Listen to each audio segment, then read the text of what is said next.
Hi, welcome to the video. What I'm going to be doing is showing you the kind of PSPs that I sell on eBay and other websites as well under the name of Sajidal Kid PSP. Now, as you can see on this PSP, I've got the memory card inserted and I've got the custom firmware already loaded and I've got Avatar running. So if I just press circle and exit out of this, and I'll show you I've got Avatar, Battle Los Angeles and Tron Legacy on this memory card, and if you do win one of my auctions you'll win 20 movies altogether. As well as the movies, you'll also win a whole host of PSP games, and there's 30 altogether. So you'll win games such as Grand Theft Auto, Chinatown Wars, Metal Gear Solid, Peace Walker. As well as the PSP games, you'll also win a whole range of PlayStation 1 games. So for example, you'll win the Resident Evil games, there's Resident Evil 3. And as well as the PS1 games, you'll also win a whole host of emulators for classic consoles such as the Super Nintendo, the Mega Drive and classic retro home computers. And what I'm going to do is very quickly show you each of these emulators running, just to show you that they all work and they all run exactly the same as the console originals. So altogether you'll actually win over 30,000 games. Now I'm going to be using a few different PSPs to show you all of them running in order to keep the video as short as possible and to cut out the loading times as well, because some of the games do take a little while to load. So the first one you can see is the Vectrex console. So I'm going to show you the Vectrex running and I'm going to show you a game called Pole Position.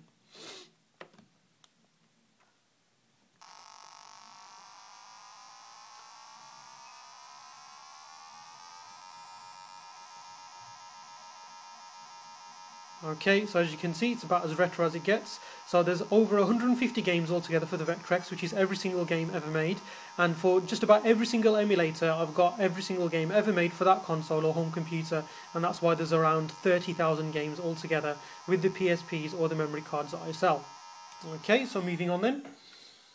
I just bring this one down again here. So I'm just going to use this PSP just to show you all of the icons. So the next one is called PSP Beeb, and that's for the classic home computer, the BBC. And I'm going to show you a game running for that called 3D Wars.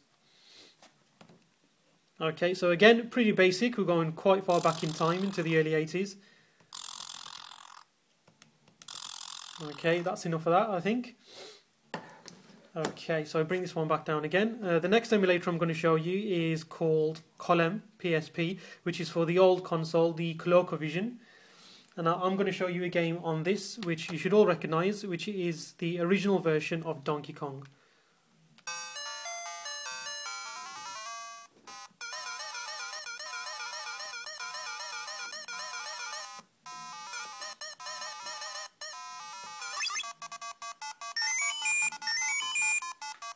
Okay, so moving on. Bring this PSP back down. I'm going to show you the next emulator, which is called Fuse, which is for the Spectrum ZX. And so I've got over 1,000 games altogether for the Spectrum ZX. And I'm going to be showing you a game called Alien Destroyer.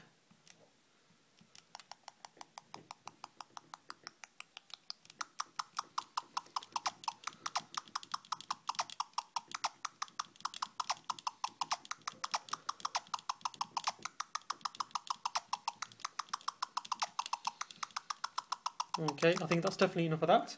Okay, so moving on then, we're getting to more advanced consoles, a bit more powerful. So we're moving on to the Atari one, so we'll start with the Atari 2600, and I'm going to show you the classic platform game Pitfall.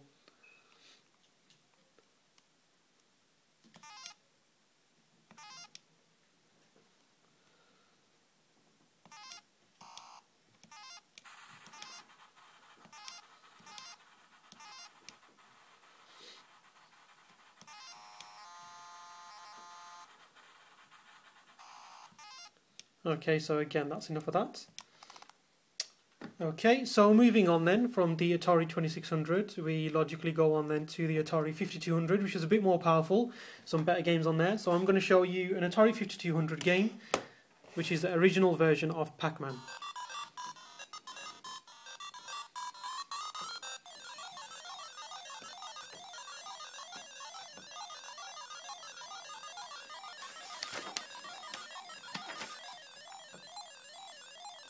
Okay, so I'm sure you get the idea. Okay, so moving on then, we go on to the most powerful one, which is the Atari 7800. Okay, and for this one, I'm going to show you a game called Commando.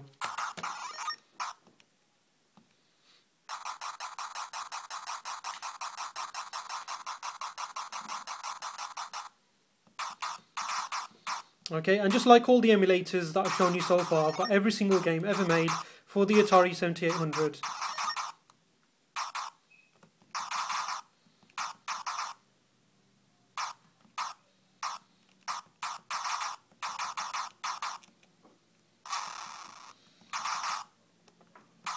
Okay, so moving on then. Now I'm going to be showing you an emulator for the Amiga. Okay, which is just over here, and I'm going to be showing you the classic game Another World. Okay, widely regarded as being one of the best games ever made.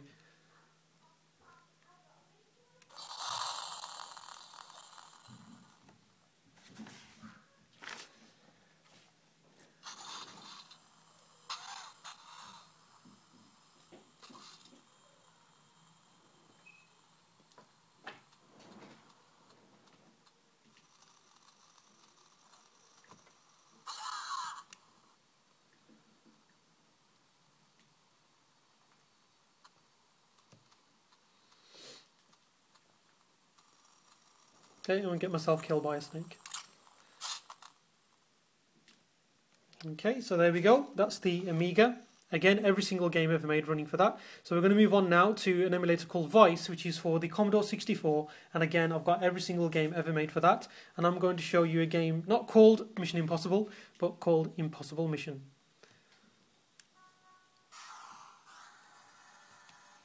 Okay, you do have to be quite patient with the Amiga and the Commodore 64 emulators because they do take quite a long time to load. Okay, so as you can see, it's all running perfectly, exactly the same as the console original. So moving on then. Bring this one back down. I'm going to show you an emulator for two consoles which were known as the MSX1 and the MSX2. Now you probably won't have heard of them because they weren't very successful in Europe and America, but were much more successful in China and Japan. So I'm going to show you a game running for each of them, the MSX1 and the MSX2. Okay, so I'll bring up the game list, and this will basically give you a good way of looking at how all the games are organised. So there you've got MSX1, MSX2, and I'm going to show you 1942. Everything's organised in alphabetical order, so the game that you're looking for is a particular one, very easy to find, and it's very well organised.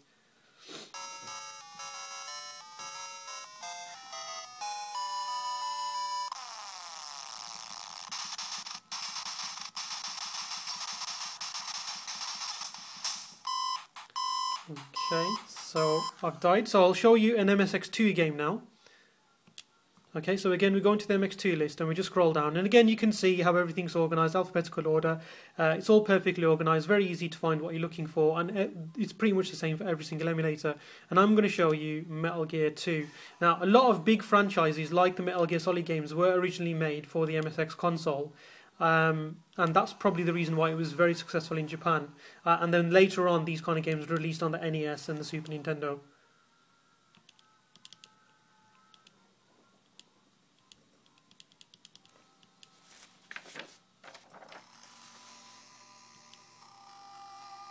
Okay, so there you have it, Metal Gear. Not much has changed in 25 years. Okay, so exit out of that one. Okay, the next emulator I'm going to show you is one called ScumVM, which is here, which is an emulator for classic point-and-click adventures such as Secret of Monkey Island. And what I'm going to do is show you a classic game called Day of the Tentacle. Okay, now what the people have done who have uploaded these games is they've taken all the speech out, so you can see that the subtitles are still there, so you can understand what's going on. But in order to keep the file sizes small, so they can actually fit on the memory cards, they've actually taken them out. But apart from that, the games are exactly the same as the console original, exactly the same gameplay. You can load and save the game as you want. And it's pretty much the same with every emulator. You can load and save the games. Okay, so there you have it, Day of the Tentacle running on your PSP. So the next emulator is this one here, which is called Race, and this is for the Neo Geo Pocket and the Neo Geo Pocket Color. It was a handheld console, and I'm going to show you Metal Slug running on that.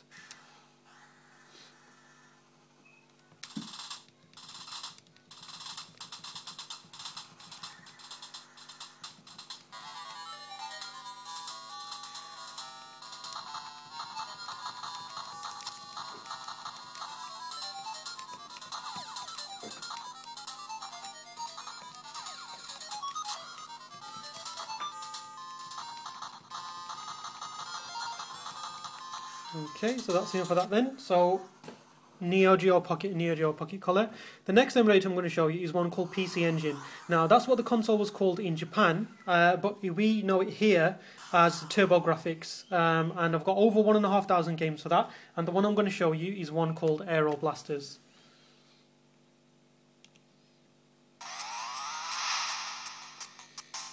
Okay, so again, just like all the emulators I've shown you so far, I've got every single game ever made for the PC Engine, or what we know it as the TurboGrafx console, or the TurboGrafx 16.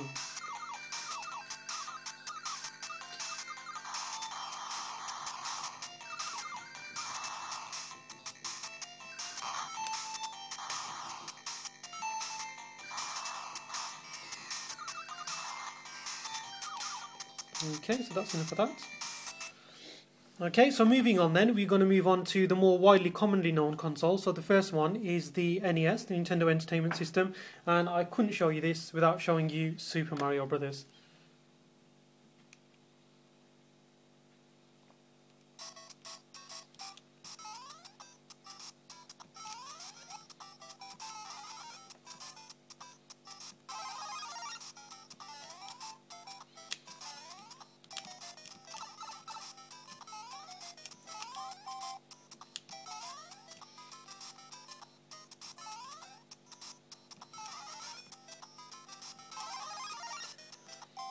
Okay, so there you go, and Super Mario Brothers for the NES running perfectly on your PSP, exactly the same way it did for the NES. Now the next emulator is called Master Boy, and it's a very impressive emulator because it emulates not just one console but four. So I'm going to go through each of those consoles one by one. So what we're going to do is start with the Game Boy. Okay, and I'm going to show you Super Mario Land for the Game Boy. And as you can see, as I scroll up on the list, again, everything's alphabetically organised. There's every single game ever made for the console. Okay, and there we have Super Mario Land.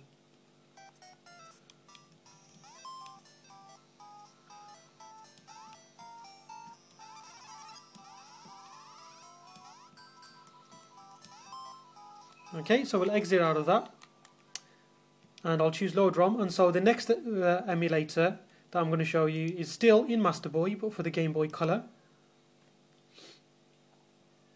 And I'm going to show you the classic game Zelda Oracle of Ages.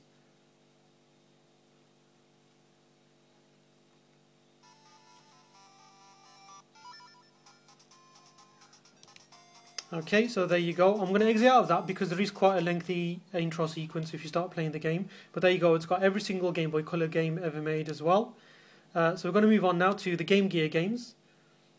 And I'm going to show you Zool.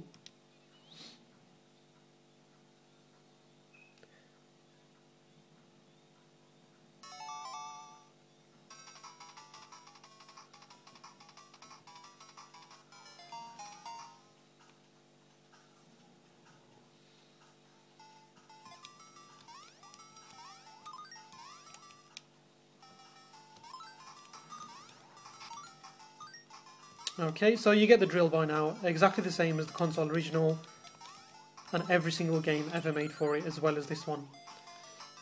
Okay, so I'll exit out of that one then. So the last console that the Master Boy emulates is the Sega Master System, and for that I'm going to show you what I think is the best game, Alex the Kid.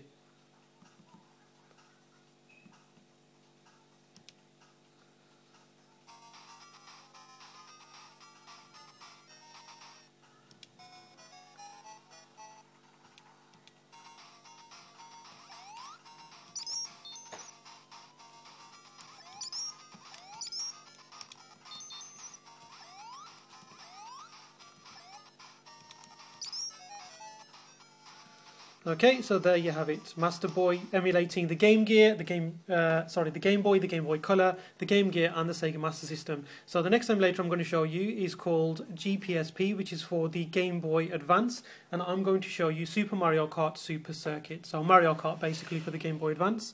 So here it is ready on the list. I'm just going to press start to get it going.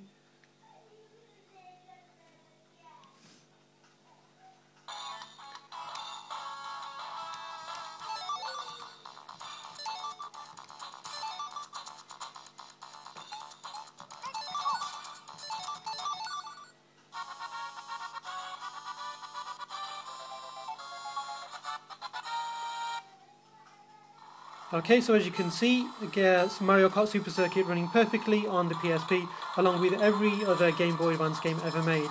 So if you'd like to, please carry on to part 2, so I can show you the other consoles such as the Mega Drive, the Super Nintendo and the N64, as well as much more. Thank you, and please join me for part 2.